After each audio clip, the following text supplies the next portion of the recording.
Hello friends, তোমাদের আবার একটি নতুন ভিডিওতে স্বাগত জানাই। তো দীর্ঘদিন ধরে ক্যালকাটা ইউনিভার্সিটির যে মামলাটি চলছিল কলকাতা হাইকোর্টে ম্যাট 880, এই মামলাটি সম্পর্কে প্রত্যেকটা স্টুডেন্টই কিন্তু অপেক্ষারত অবস্থাতে ছিল যে মামলাটির জাজমেন্ট কিন্তু রিজার্ভ করা হয়েছিল।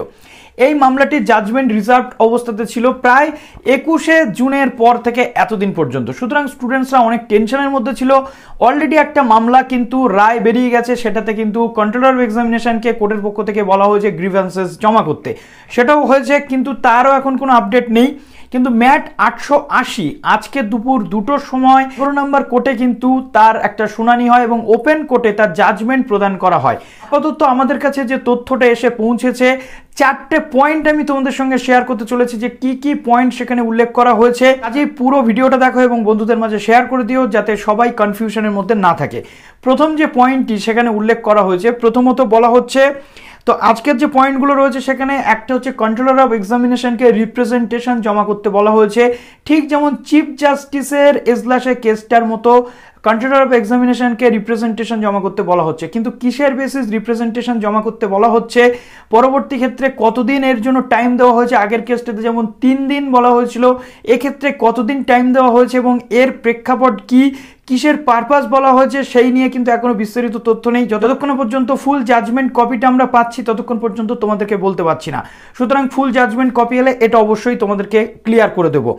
নেক্সট বলা হচ্ছে যে মামলাতে একটা বিষয় উল্লেখ করা হচ্ছে যে মৌলিক অধিকার কি, অর্থাৎ স্টুডেন্টসদের মৌলিক অধিকার আসলে কি সেটা পিটিশনে উল্লেখ করা হয়নি, এমনটা সেখানে বলা হচ্ছে। সুতরাং এটা কিসের পারপাস কোর্টের পক্ষ থেকে বলা হয়েছে এবং মৌলিক অধিকার সংক্রান্ত কোন পয়েন্টটি আলটিমেটলি উল্লেখ করা হলো সেটা কিন্তু এখনো পর্যন্ত ক্লিয়ার হয়নি।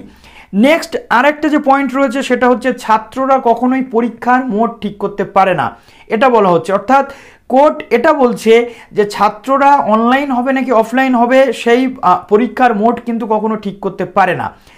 আলটিমেটলি সেখান থেকে যেমনটা তথ্য আসছে যে পরীক্ষা অফলাইনে হবে এমনটাই বলা হচ্ছে, কিন্তু সেখানে আর কি কি গুরুত্বপূর্ণ বিষয় উল্লেখ করা হলো নাকি হলো না সেই বিষয়গুলো জানতে আমাদেরকে কিন্তু জাজমেন্টের জন্য ওয়েট করতে হবে। সুতরাং জাজমেন্ট কপি যতক্ষণ না আসবে, যতক্ষণ পর্যন্ত সার্ভারে আপলোড হচ্ছে ততক্ষণ পর্যন্ত আমাদের ওয়েট করতে হবে এবং সেই কপি এলে অবশ্যই তোমাদের সামনে জানিয়ে দেবো। এখন বিষয়টা হলো যে আর্টিকেল 14-এর যে বিষয়টা উল্লেখ করা হয়েছিল পিটিশনে, সেই জিনিসটা নিয়ে কোনো কিছু উল্লেখ হলো কি হলো না, অর্থাৎ মৌলিক অধিকার সংক্রান্ত, সেটার জন্য আমাদের এখন ওয়েট করতে হচ্ছে।